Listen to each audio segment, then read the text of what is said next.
જય શ્રી સ્વામિનારાયણ। આજે તારીખ 23/2/2025 અને શનિવારનો પવિત્ર દિવસ છે। અમારી દક્ષિણ ભારત યાત્રા કાંચીપુરમ પહોંચી છે। તામિલનાડુ રાજ્યનું પ્રસિદ્ધ યાત્રાધામ અને પવિત્ર ભારત વર્ષની 7 પુરી જે ગણાય કાશી, કાંચી, અવંતિકા, માયા, અયોધ્યા, મથુરા અને દ્વારિકા। તો એ માયલી કાંચીપુરી ત્યાં અમે આવ્યા છીએ। વહેલી સવારનો સમય છે। અમે દર્શન માટે જઈ રહ્યા છીએ। સૌ પ્રથમ અમે વિષ્ણુ કાંચી જઈએ છીએ, જે ભગવાન વરદરાજ વિષ્ણુ ભગવાનનું પવિત્ર યાત્રાધામ ગણવામાં આવે છે। અહીંયા પહોંચ્યા પછી અમને ખ્યાલ આવ્યો કે ઠાકોરજીના દર્શન તો 7 વાગ્યા પછી થાય, તો અમે તો 6 વાગ્યાના ત્યાં જઈ અને બેઠેલા તમે રસ્તાઓ જોઈ રહ્યા છો। હજી સૂર્યોદય થયો નથી, એટલે લાઇટનો પ્રકાશ તમને નજરે દેખાઈ રહ્યો છે અને વહેલી સવારનો સમય છે, એટલે બીજા કોઈ લોકોનો પણ એવો ખાસ આવરો જાવરો વગેરે નથી। અને આ જે કાંચીપુરમ છે એ તામિલનાડુ રાજ્યનો બહુ મોટો ધીકતો જિલ્લો કહેવાય છે, બહુ મોટું શહેર છે। આ કાંચીપુરમનું કાંજીવરમ વખણાય છે। અહીંયાની સાડીઓ વિશ્વભરની અંદર પ્રસિદ્ધ છે। તો એ વિષ્ણુ કાંચી તરફ અમે જ્યારે જઈ રહ્યા છીએ ત્યારે સૌપ્રથમ તમને દૂરથી એ વિષ્ણુ ભગવાનનો ઊંચો ગોપુરમ છે એ નજરે દેખાઈ રહ્યો છે, જેમને વરદરાજ પેરુમાલ મંદિર તરીકે આ તામિલનાડુની અંદર ઓળખવામાં આવે છે। જેટલા ઊંચા ગોપુરમો છે એ માયલો આ એક ગોપુરમ ગણવામાં આવે છે, જેની મુખ્ય ગોપુરમની ઊંચાઈ 192 ફૂટ છે। એનું નિર્માણ 1509ની અંદર રાજા કૃષ્ણદેવરાય દ્વારા કરવામાં આવેલું છે। મોટો સુવર્ણનો વિજય સ્તંભ, એના પણ તમે દર્શન કરી રહ્યા છો।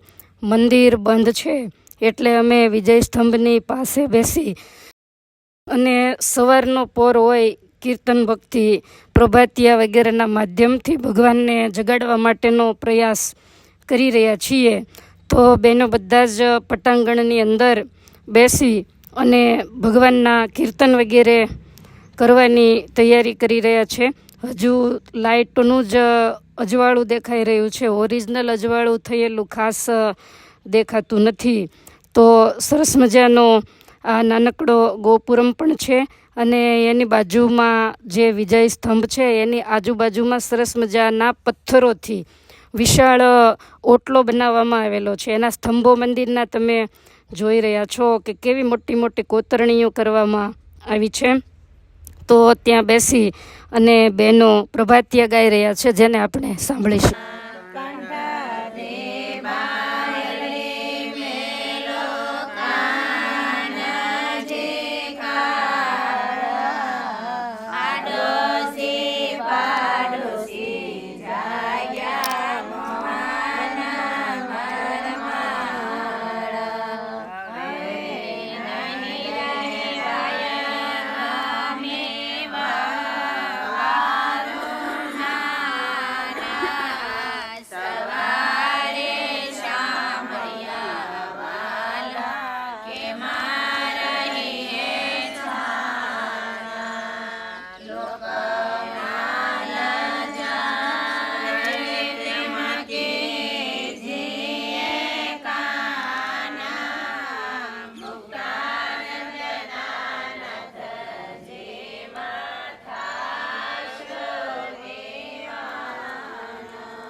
તો આવી રીતે પ્રભાતિયાના પદ, મોટાબાનો પરચો વગેરે ગાઈ અને અમે આગળ જઈ રહ્યા છીએ.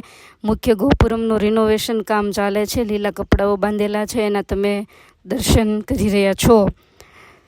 હવે મંદિરની અંદરનું જે ગોપુરમ છે ત્યાં અમે જઈએ છીએ. આ ભગવાન વરદરાજ વિષ્ણુજીનું મંદિર છે, એટલે બહુ એટલી મોટી લાઈન નથી, કારણ કે વહેલા અમે ગયા છીએ એટલે ગણ્યા ગાંઠા લોકો આવી રહ્યા છે. તો લાઈનમાં સૌ પ્રથમ પહેલાં અમે જ ગોઠવાયેલા છીએ. તો અંદર અમે દર્શન માટે જઈ રહ્યા છીએ. સૌ પ્રથમ માતા લક્ષ્મીજીનું મંદિર આવે છે, તો એ લક્ષ્મીજીના મંદિરના દર્શન કરી અને આ જે વિષ્ણુ ભગવાનનું મંદિર છે એ થોડા પગથિયા ચડતા ઊંચાઈ ઉપર આવેલું છે, જેને વરદરાજ વિષ્ણુજી કહેવામાં આવે છે, જેમની સેવા ખૂબ જ રામાનુજાચાર્યજીએ કાવેરી ગંગાનું જળ જાતે ભરી અભિષેક કરી અને ભગવાનને ખૂબ રાજી કરવાનો પ્રયાસ એમણે કરેલો. એ આ વરદરાજ વિષ્ણુજી ભગવાનનું દિવ્ય મંદિર છે. તો પહેલાં લક્ષ્મીજીના દર્શન કરી અને એ મંદિરના પગથિયાઓ ચડી અને અમે દર્શન માટે લાઇનની અંદર ગોઠવાયેલા છીએ. ખાસ એટલું બધું ટ્રાફિક નજરે પડતું નથી, જે તમે જોઈ રહ્યા છો. તો આ સ્થાનની અંદર ઘણા બધા આમ તો અઘરા પગથિયાઓ છે. વહેલી સવારનો સમય છે એટલે ચિત્ર તમને થોડુંક ઝાંખું દેખાઈ રહ્યું છે. મોટા મોટા સ્તંભ નજરે પડી રહ્યા છે. તો એ સીડીઓને ચડી અને જ્યારે ઉપર જઈએ ત્યારે ભગવાન વિષ્ણુ નારાયણના આપણને દર્શન થાય છે. જે વિષ્ણુ નારાયણ શ્યામ સ્વરૂપે બિરાજમાન છે. આમ આછા દૂરથી દેખાય છે. પૂજારી વચ્ચે પૂજા વગેરે કરી રહ્યા છે, તો એ ફોટાના તમે દર્શન કરી રહ્યા છો. આ ભગવાન વરદરાજ પેરુમાલ પરમાત્માની ઓરિજિનલ મૂર્તિ છે. ચતુર્ભુજ સ્વરૂપ છે. આયુધો જેના સરસ સુવર્ણથી મઢેલા છે. સુવર્ણના અલંકારોમાં સુસજ્જ છે. મસ્તક ઉપર જે મુગુટ પહેરેલો છે એ પણ તમને દેખાય છે, અને રત્નજડિત જેમનો તિલક છે, અને બહુ સુંદર મજાનું રળિયામણું હસમુખું એવું ભગવાનનો દિવ્ય મુખારવિંદ છે. સુવર્ણના હાર એને પણ ભગવાને ધારણ કરેલા છે. ત્યાંથી આગળ દર્શન કરી અને અમે જે દ્રશ્ય તમે જોઈ રહ્યા છો, તો એ છત ઉપર ગરોળી છે. એક સોનાની છે અને એક ચાંદીની છે. તો એ ગરોળીનો સ્પર્શ કરીને દર્શન કરવાનો અહીંયા લોકોમાં ખૂબ જ મહિમા છે. તો એવું કહેવાય છે કે પૂર્વે એક ઋષિ હતા, એને 2 શિષ્ય હતા. તો એ કાયમ ગુરુને જળનો ઘડો ભરી અને પીવા માટે પૂજા માટે આપતા. એમાં એક વખત અજાણતા એમાં ગરોળી પડેલી. શિષ્યોને ખબર નહોતી, એટલે જઈ અને જ્યારે આ જળ આપ્યું અને ગુરુને ખ્યાલ આવ્યો કે આની અંદર ગરોળી પડી છે, એટલે કોપાયમાન થઈ અને ગુરુએ બંને શિષ્યોને શાપ આપેલો કે તમારે પણ ગરોળીનો જન્મ આવશે. પછી શિષ્યોએ જ્યારે વિનંતી કરી, કાકલુદી કરી, ત્યારે ગુરુએ એવો અનુગ્રહ કરેલો કે તમે અતિ પવિત્ર એવા કાંચીપુરમની અંદર જાઓ અને ત્યાં જઈ અને આ પાપના પ્રાયશ્ચિત માટે તપ અને સાધના કરજો.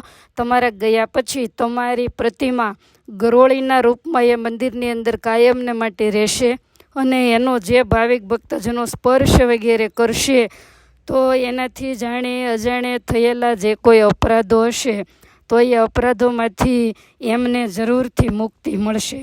તો 2 શિષ્યો હતા. તો અહીંયા તમે જોઈ રહ્યા છો કે એક સુવર્ણની ગરોળી છે અને એક બાજુમાં જે સ્પર્શ કરે છે એ ચાંદીની ગરોળી છે. તો સૂર્યચંદ્ર પણ દેખાય છે, કારણ કે યાવત ચંદ્ર દીવા કરો જ્યાં સુધી મંદિર રહેશે ત્યાં સુધી આ બંને શાપિત શિષ્યો રહેશે, અને એનો જે સ્પર્શ કરશે તો એનાથી પણ આવા કંઈક અપરાધો થયા હોય તો એમાંથી ભગવાન વરદરાજ વિષ્ણુજી એમને જરૂરથી મુક્તિ આપશે. તો એટલા માટે આ ગરોળી એને ત્યાં પધરાવવામાં આવી છે. આજ પણ લોકો એનો સ્પર્શ વગેરે કરી, થોડીક તમે સીડી ચડો એટલે ગરોળીનો સ્પર્શ થાય એવી રીતની વ્યવસ્થા છે. સીડી ઉતરી અને પછી બહાર જવાનું હોય છે. તો બધા જ વિશ્વાસુ ભક્તો એનો સ્પર્શ વગેરે કરી અને બહાર નીકળી રહ્યા છે. તો આ રીતે આ રહસ્યને સમજી દર્શન કરી અને અમે બહાર નીકળી રહ્યા છીએ. આમ તો થોડું ઘણું અજવાળું થઈ ચૂક્યું છે. બાજુમાં જ અનંત પુષ્કરણી સરોવર છે.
અમે બે બહેનો આ સરોવરની અંદર સ્નાન કરી રહ્યા છીએ. બીજા બધાએ ખાલી સરોવરના દર્શન કર્યા, કારણ કે સવારનો પોર હતો, થોડુંક ઠંડુ વાતાવરણ પણ હતું. તો જે આ સરોવરમાં સ્નાન કરે તો એનાથી જાણે અજાણે જે કોઈ અપરાધો થયા હોય એ પણ બળીને ભસ્મ થાય અને પરમાત્માનો એના ઉપર જરૂરથી રાજીપો ઉતરે. તો અહીંયા દર્શન કરી અને અમે ઓટોના જ માધ્યમથી બાજુમાં જ નજીકમાં રહેલું જે શિવ કાંચી ત્યાં જઈ રહ્યા છીએ, કારણ કે કાંચીપુરમ બે ભાગમાં વહેંચાયેલું છે. એકને શિવકાંચી અને એકને વિષ્ણુકાંચી તરીકે ઓળખવામાં આવે છે. તો હવે અમે શિવકાંચી તરફ જઈ રહ્યા છીએ. એનો વિશાળ ગોપુરમ તમને નજરે દેખાઈ રહ્યો છે.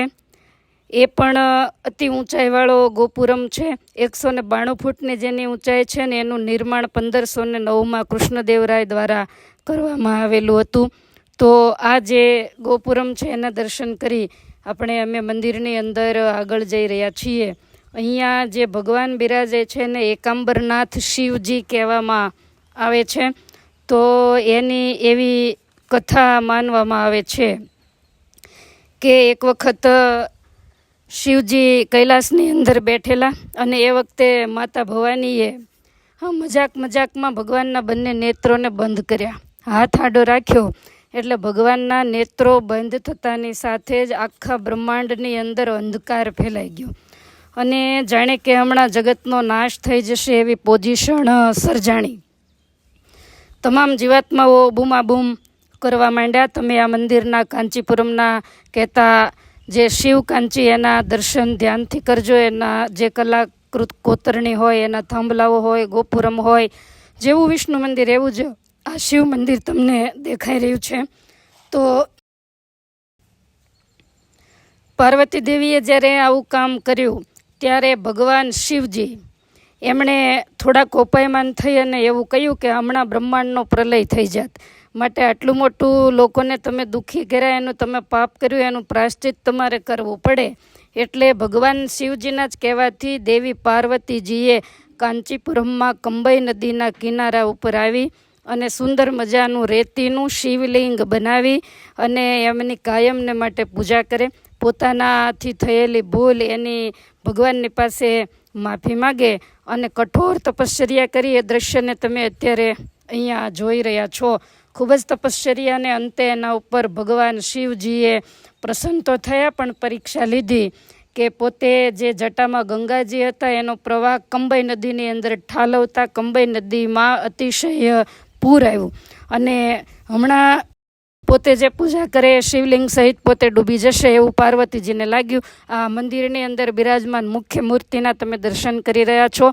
નીચેથી થોડું જાડું અને ઉપરથી પાતળું એવું શિવલિંગ છે. એનો સ્પર્શ કરી અને પાર્વતીજી બાજુમાં બેઠેલા તમને દેખાઈ રહ્યા છે. તો આ રીતે જ્યારે પાણીનો પ્રવાહ આવ્યો ને ત્યારે એ જ વખતે પાર્વતીજી આ શિવલિંગને બાથ ભરી લીધી, જેથી કરીને એની ભક્તિએ કરીને ભગવાન ભોળાનાથ એના ઉપર પ્રસન્ન થયા. અને પ્રસન્ન થયેલા ભોળાનાથે માગવાનું કહ્યું ત્યારે પાર્વતીજીએ પોતે કરેલી ભૂલ એની માફી માગી અને ત્યાર પછી વિધિ પુરસ્સર ભગવાનની શિવજીની સાથે પાર્વતીજીના લગ્ન થયેલા.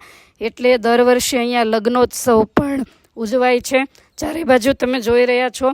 જે સ્થાનની અંદર પાર્વતીજીએ સાધના કરેલી તો એ સ્થાનની અંદર એક આંબાનું વૃક્ષ છે. તો પુરાતત્વ ખાતાવાળાએ પણ એવી ખાતરી કરી અને વાત કરેલી છે કે આ આંબો 3500 વર્ષ જૂનો છે, જેની નીચે સુંદર શિવલિંગ બનાવી અને પાર્વતીજીએ ભગવાન શિવની આરાધના કરેલી. તો એ આંબો આજે પણ દેખાય અને 4 શાખાઓ છે અને 4 શાખાઓમાં અલગ અલગ સ્વાદના ફળ વગેરે લાગે છે. આ તમે વિષ્ણુકુંડ કહેતા સરોવર એને જોઈ રહ્યા છો. બહુ મોટું સરોવર છે.